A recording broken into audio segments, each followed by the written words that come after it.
आने वाले असेंबली इंतखाबात के मद्देनजर 5 रियासतों में सियासी हलचल हुई तेज। तमिलनाडु में AIDMK और बीजेपी में सीटों की तकसीम पर हुआ समझौता। बीजेपी 20 सीटों पर इंतखाब लड़ेगी। कन्याकुमारी लोकसभा के जिम्न इंतखाबात का टिकट भी बीजेपी के खाते में।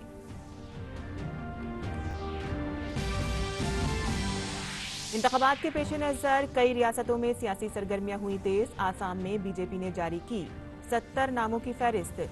तो मगरबी बंगाल में ममता बनर्जी ने TMC के 291 उम्मीदवारों के नामों का किया ऐलान। कांग्रेस भी आज लगाएगी दोनों रियासतों के उम्मीदवारों के नामों पर मोहर।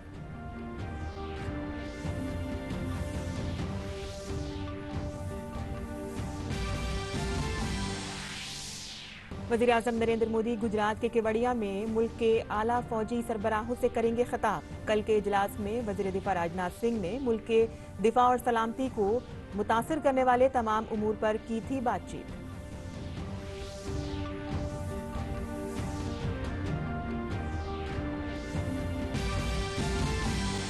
हुकूमत ने 15 अगस्त 2022 को आजादी के 75 साल पूरे होने पर मनाए जाने वाले जश्न की तैयारियों के लिए 259 अरकान की कमेटी का किया कयाम। वजीर आजम मोदी कमेटी की करेंगे क़यादत। 75वीं सालगिरह से 75 हफ्ते पहले 12 मार्च से जश्न की शुरुआत का बनाया जा रहा है मंसूबा।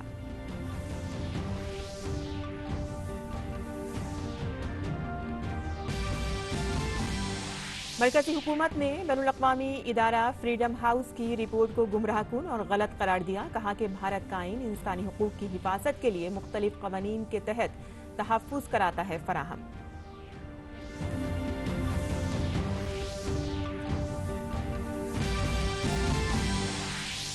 नासा के परसिवरेंस रोवर ने मरीख की तलाश की शुरू। मरीख पर देखे जा सकते हैं पहियों के आसार। नासा के साइंसदान कैटी स्टैक मॉर्गन ने इसे एक अहम लम्हा करार दिया।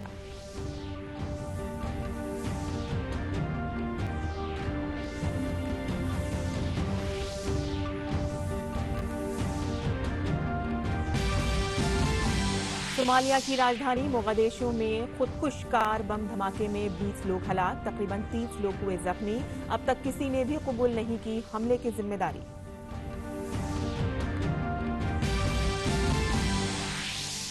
अहमदाबाद में इंग्लैंड के खिलाफ चौथे टेस्ट में टीम इंडिया हुई मजबूत। दूसरे दिन का खेल खत्म होने तक बनाए 7 विकेट के नुकसान पर 294 रन। ऋषभ पंत ने 118 गेंदों में बनाई तीसरी टेस्ट सेंचुरी।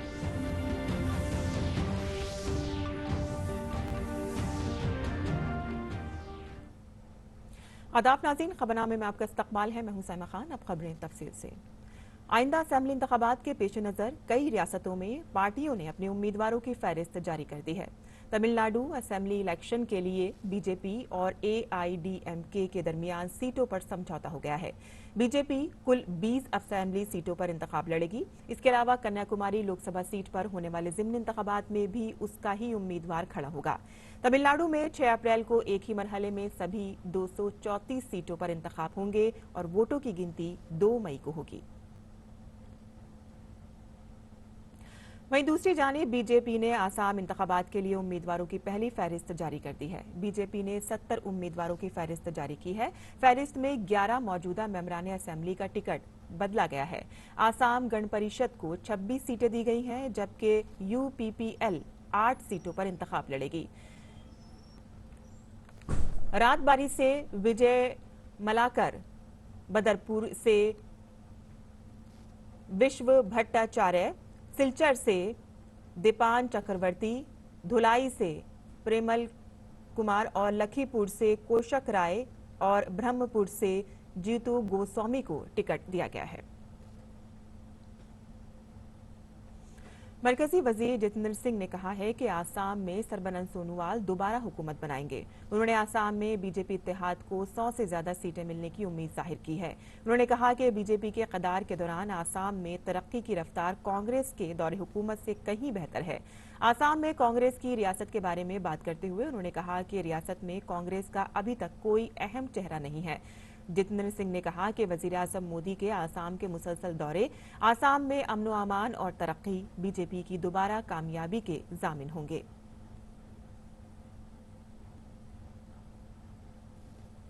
मगरबी बंगाल असेंबली इंतखाबात के लिए ममता बनर्जी ने तृणमूल कांग्रेस के उम्मीदवारों की फहरिस्त जारी कर दी है। पार्टी के उम्मीदवार के नामों का ऐलान करने के बाद मगरबी बंगाल की वजीर आला और टीएमसी सरबराह ममता बनर्जी ने बीजेपी पर सख्त तनकीद की। दूसरी जानिब बीजेपी ने आसाम इंतखाबात के लिए उम्मीदवारों की पहली फहरिस्त जारी की। बीजेपी ने 70 सीटों पर उम्मीदवारों की फहरिस्त जारी कर दी है। टीएमसी की फहरिस्त में रियासत की वजीर आला ममता बनर्जी का नाम भी शामिल है, जो इस बार नंदीग्राम से इंतखाब लड़ेंगी। ममता बनर्जी ने 294 में से 291 उम्मीदवारों की फहरिस्त जारी की है। 3 सीटें इत्तेहादी जमात के लिए छोड़ दी गई हैं। इस फहरिस्त में तृणमूल के 50 मौजूदा मेंबरान असेंबली को टिकट नहीं मिला है और कई वुजरा का भी टिकट बदल दिया गया है। कुल 291 उम्मीदवारों में से 100 नए चेहरों को मौका दिया गया है। क्रिकेटर मनोज तिवारी हावड़ा के शिवपुर से इंतखाब लड़ेंगे। ममता की पुरानी भवानीपुर सीट से शोभन मुखर्जी को उतारा जा रहा है।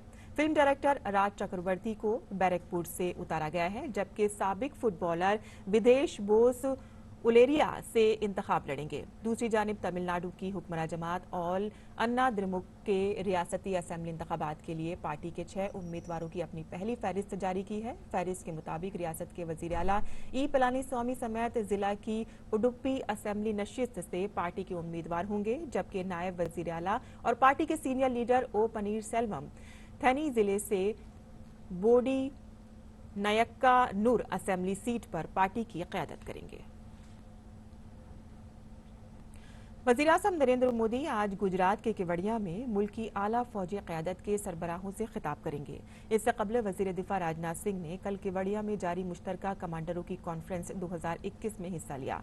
केवड़िया पहुंचने के बाद उन्होंने भारत के मर्द आहन सरदार वल्लभ भाई पटेल को खराज अक़ीदत पेश करने के लिए स्टैच्यू ऑफ यूनिटी का दौरा भी किया। इसके बाद कॉन्फ्रेंस में इफ्तिताही तकरीर करते हुए उन्होंने चीनी फौज पीएलए के साथ मशरिकी लद्दाख में कशीदगी के दौरान भारतीय फौजियों की जुर्रत की तारीफ करके उनका जज्बा बढ़ाया।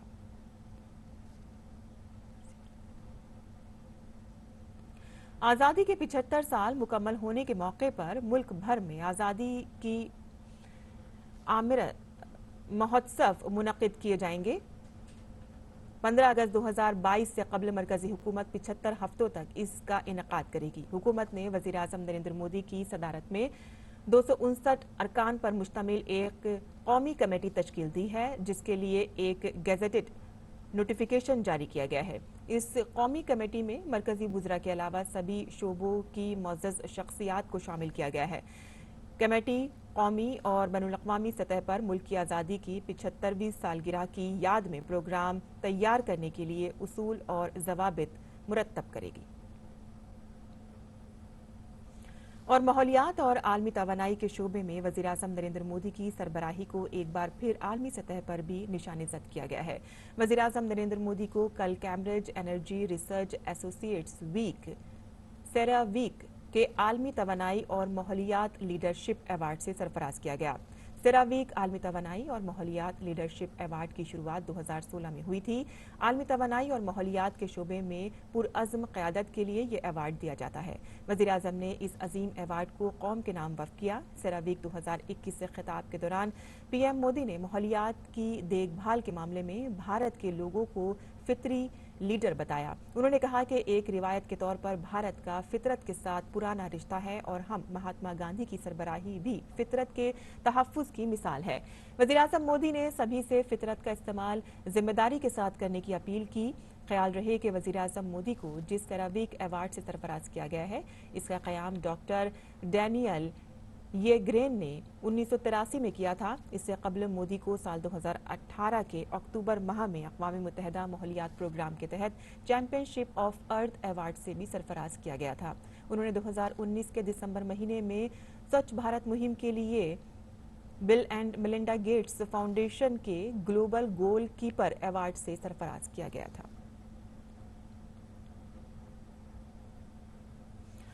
सदर जमहूरिया रामनाथ कोविंद आज से 2 रोज़ा दौरे पर मध्य प्रदेश जाएंगे और जबलपुर व दमोह में मुनक़िद होने वाले मुख्तलिफ प्रोग्रामों में शामिल होंगे। सदर जमहूरिया आज जबलपुर जाएंगे, जहां वो जुडिशल एकेडमी के प्रोग्राम में हिस्सा लेंगे और मां नर्मदा की महाआरती प्रोग्राम में शिरकत करेंगे। सदर जमहूरिया आज शाम हाई कोर्ट में मुनाकिद सकाफती प्रोग्राम और इशाइये में शामिल होंगे। इसके बाद कल सुबह सदर जमहूरिया दमोह के सिंग्रामपुर पहुंचेंगे और रानी दुर्गावती के मुजस्मे पर गुलाय अक़ीदत नज़र करेंगे। इसी के साथ ही सदर सिंग्रामपुर में ही कबायली कॉन्फ्रेंस के एक प्रोग्राम में भी शिरकत करेंगे।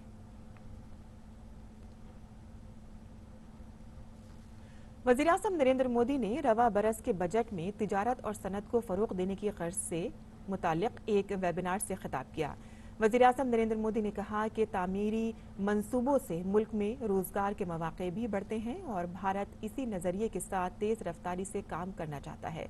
इस शोबे में हमारी तामीराती कामों को फरोग देने के लिए हुकूमत बराबर इस्लाहात कर रही है। बढ़ती हुई मैन्युफैक्चरिंग कैपेबिलिटीज देश में एम्प्लॉयमेंट जनरेशन को भी उतना ही बढ़ाती है। भारत भी अब इसी अप्रोच के साथ बहुत तेजी से काम करना चाहता है, आगे बढ़ना चाहता है। इस सेक्टर में हमारी सरकार मैन्युफैक्चरिंग को बढ़ावा देने के लिए एक के बाद एक लगातार रिफॉर्म्स कर रही है। हमारी नीति और रणनीति हर तरह से स्पष्ट है। हमारी सोच है मिनिमम गवर्नमेंट, मैक्सिमम गवर्नेंस। हमारी अपेक्षा है जीरो इफेक्ट, जीरो डिफेक्ट। हमारी प्रोडक्शन कॉस्ट, प्रोडक्ट्स की क्वालिटी और एफिशिएंसी ग्लोबल मार्केट में अपनी पहचान बनाए, इसके लिए हमें जुटकर काम करना होगा। और हमारी प्रोडक्ट यूजर फ्रेंडली भी होनी चाहिए, टेक्नोलॉजी में मोस्ट मॉडर्न होनी चाहिए, अफोर्डेबल होनी चाहिए, लंबे समय तक सस्टेन करने वाली होनी चाहिए। वज़ीर-ए-आज़म ने कहा कि रवा बरस के बजट में PLI स्कीम से जुड़ी स्कीमों के लिए तकरीबन 2 लाख करोड़ रुपए मुख्तस किए गए हैं। पैदावार की औसत 5% के तौर पर मुख्तस की गई है। सिर्फ PLI स्कीम के जरिए ही आने वाले 5 वर्षों में तकरीबन $520 बिलियन की पैदावार भारत में होने का इम्कान है। PLI जिस सेक्टर के लिए है उसको तो ये लाभ हो ही रहा है। इससे उस सेक्टर से जुड़े पूरे इकोसिस्टम का बहुत फायदा होगा। ऑटो और फार्मा में PLI से ऑटो पार्ट्स, मेडिकल इक्विपमेंट्स और दवाओं के रॉ मटेरियल से जुड़ी विदेशी निर्भरता बहुत कम हो जाएगी। Advance cell batteries, solar PV modules और स्पेशलिटी स्टील, इसको मिलने वाली मदद से देश में एनर्जी सेक्टर आधुनिक होगा। इसी तरह टेक्सटाइल और फूड प्रोसेसिंग सेक्टर को मिलने वाली PLI से हमारे पूरे एग्रीकल्चर सेक्टर को लाभ होगा। वज़ीर-ए-आज़म ने कहा कि भारत की तजवीज़ के बाद अक़वाम मुत्तहिदा ने साल 2023 को इंटरनेशनल ईयर ऑफ मिलेट्स का ऐलान किया है। भारत की तजवीज़ की हिमायत में 70 से ज्यादा ममालिक आए थे और फिर अक़वाम मुत्तहिदा की जनरल असेंबली में इस तजवीज़ से ही इसे मंजूर किया गया।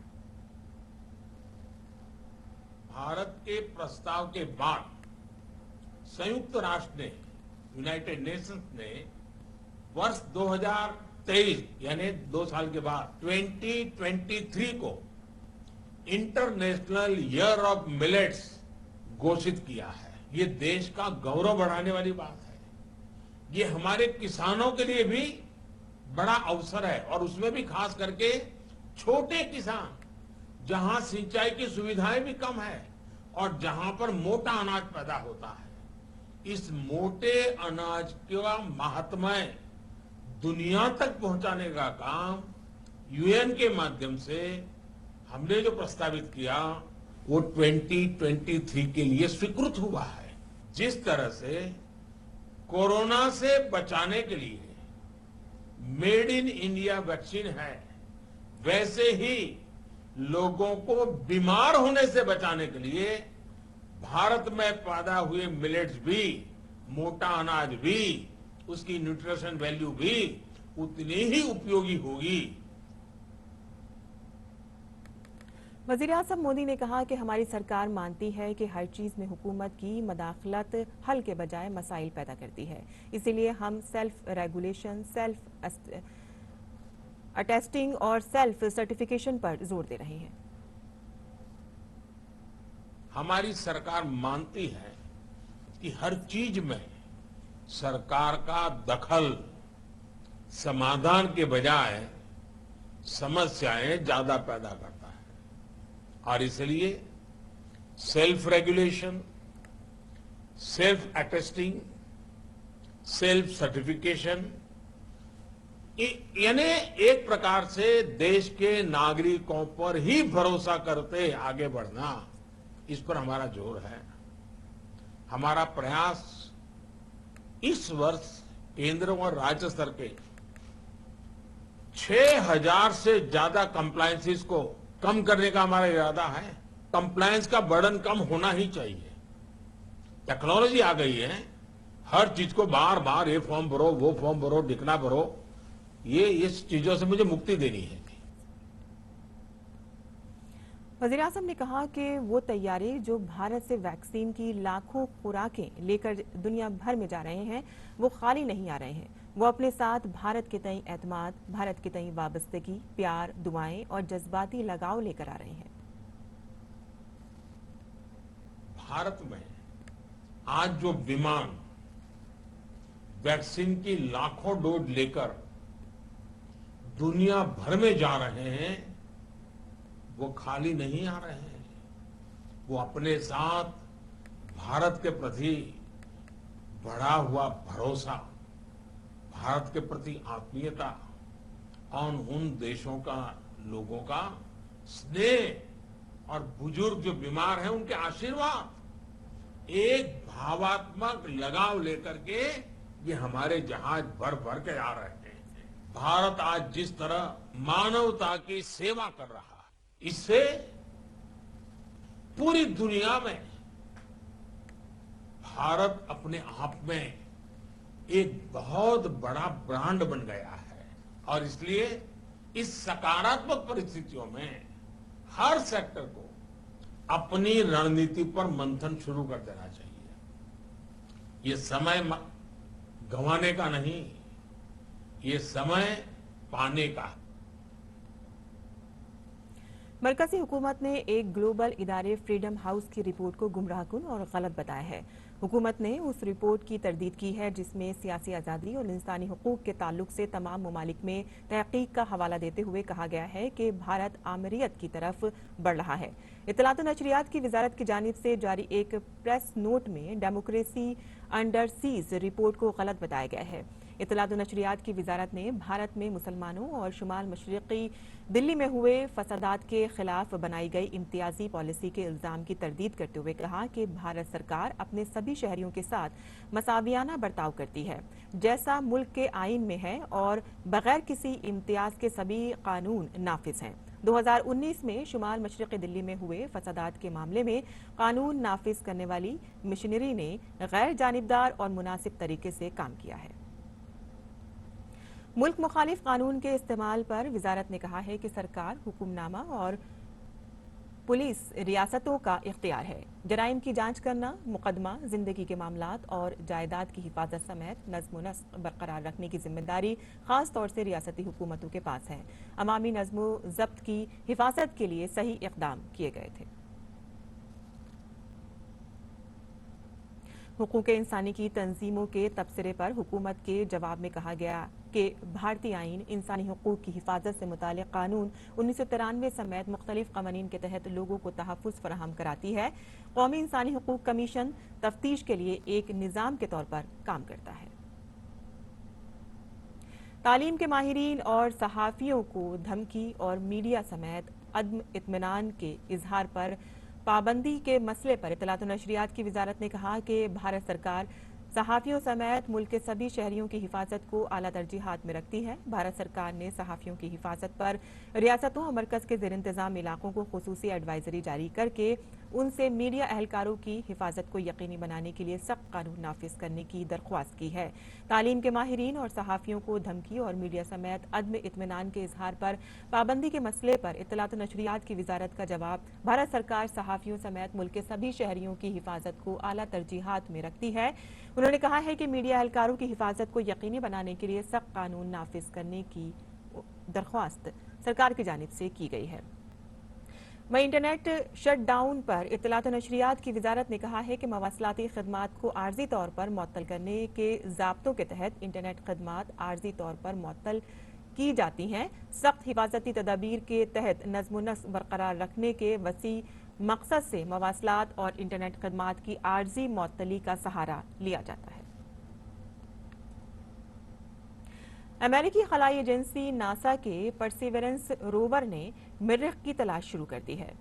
परसिवरेंस रोवर 30 जुलाई 2020 को लॉन्च किया गया था।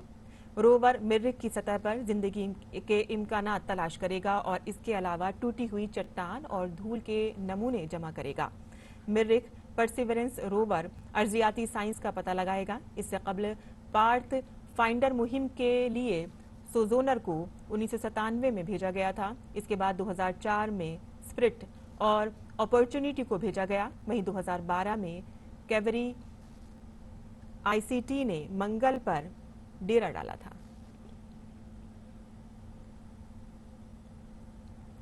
मुल्क में कोरोना के वैक्सीनेशन का काम तेजी से जारी है। इसी सिलसिले में महाराष्ट्र के गवर्नर भगत सिंह कोश्यारी ने मुंबई के एक सरकारी अस्पताल में कोविड-19 वैक्सीन की पहली खुराक ली।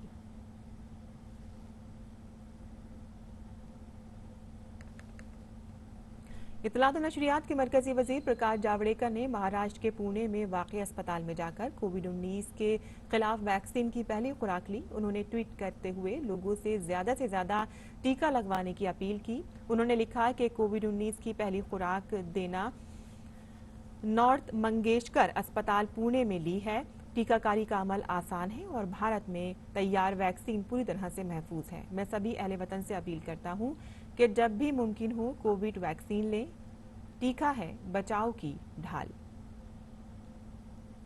और कोरोना की मेड इन इंडिया वैक्सीन की खेप गुयाना, जमाइका और निकारागुआ में पहुंचा दी गई है। एक ट्वीट में वजारत खारजा के तर्जुमान अनुराग श्रीवास्तव ने घाना, रवांडा, सेनेगल, जमहूरिया कांगो और आइवरी कोस्ट को भेजी जाने वाली भारत की वैक्सीन की खेपों की मालूमात और इससे मुताल्लिक तस्वीर शेयर की हैं।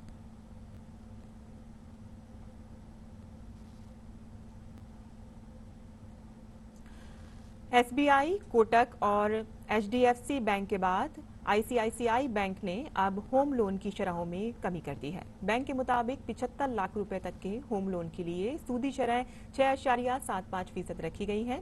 एचडीएफसी ने पहले ही होम लोन की शरहों को 6.75% रखा है।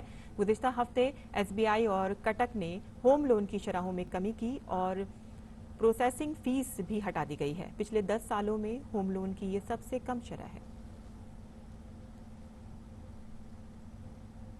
और खेल की खबरों पर नजर डाल लेते हैं, जहां भारत और इंग्लैंड के दरमियान अहमदाबाद में खेले जा रहे चौथे और आखिरी टेस्ट मैच के दूसरे दिन का खेल खत्म होने तक भारत ने 7 विकेट के नुकसान पर 294 रन बना लिए हैं। खेल के दूसरे दिन भारत ने अपने पहले दिन के स्कोर 24 रन पर 1 विकेट से आगे खेलना शुरू किया। चितेश्वर पुजारा को जैक लिच ने 17 के स्कोर पर एलबीडब्ल्यू आउट कर दिया और भारत को दिन का पहला झटका दिया। कप्तान विराट कोहली को खाता खोले बिना ही बेन स्टॉक ने आउट कर दिया। अजिंक्य रहाणे 27 रन बनाकर एंडरसन का शिकार बने। रोहित शर्मा सिर्फ 1 रन से निफ सेंचुरी बनाने से रह गए। वो 49 रन बनाकर स्टॉक की गेंद पर एलबीडब्ल्यू हुए। दिन का खेल खत्म होने तक वाशिंगटन सुंदर 60 और अक्षर पटेल 11 रन बनाकर आउट रहे।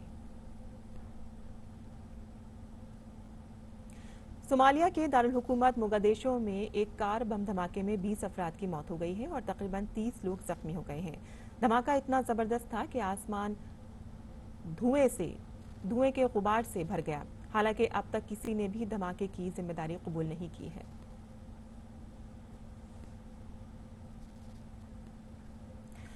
और अब पेश है दिल्ली से शाये उर्दू अखबारात का मुख्तसर जायजा।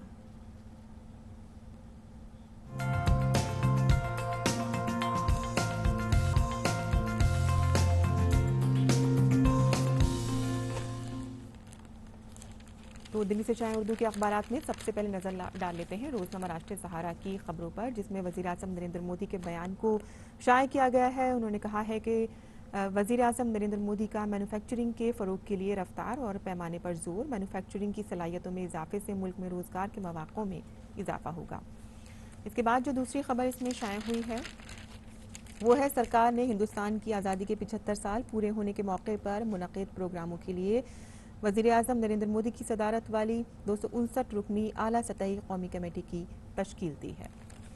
और इसी अखबार के आलमी सफ़े पर जो खबर शाये हुई है वो अफ़गानिस्तान से है, जहां बर्फ़ानी तोदा गिरने से 14 अफराद की हलाकत हो गई है। इसके बाद अब नज़र डाल लेते हैं रोज़नामा इनकलाब की खबरों पर।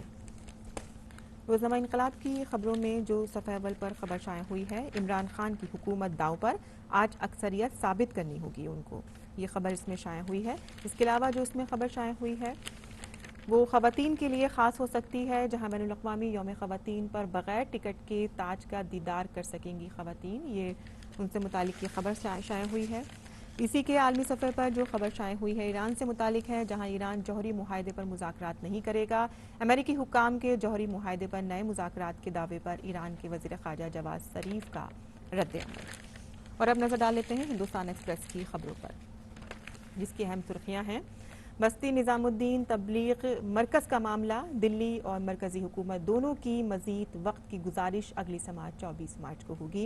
इसके अलावा दिल्ली हुकूमत की स्विच दिल्ली मुहिम शुरू की गई है, जिसमें उन्होंने बढ़ चढ़ कर हिस्सा लेने की अपील की है, जहां पर इलेक्ट्रिक गाड़ियां अपनाने की अवामी तहरीक ये शुरू की गई है। ख़ास तौर पे इसको आलूदगी से के मसले को कम करके भी देखा जा सकता है। इसके अलावा जो खबर इसमें शाये हुई है वो शम्मी का आज यौम वफ़ात है। इसी के मौके पर उनको खिराज अक़ीदत पेश करते हुए अखबार ने लिखा है कि शम्मी ने न सिर्फ बतौर मरकज़ी अदाकार उन्होंने अदाकारी की है, बल्कि कॉमेडी और मनफी किरदार भी बाखूबी उन्होंने निभाए हैं।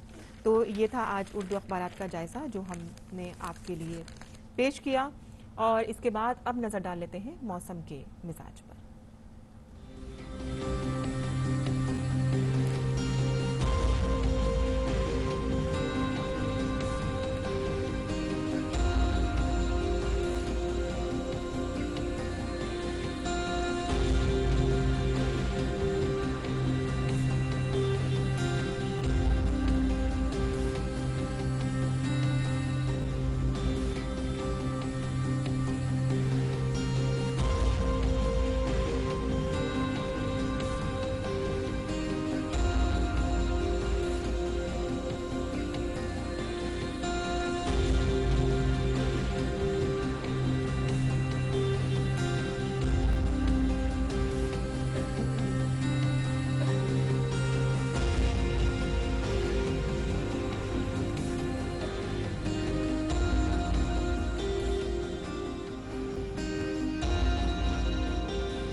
और इसी के साथ ही खबरनामा ख़त्म पज़ीर होगा। शाम 5:30 बजे हम फिर हाजिर होंगे खबरनामे के साथ। अब इजाज़त दीजिए, आदाब।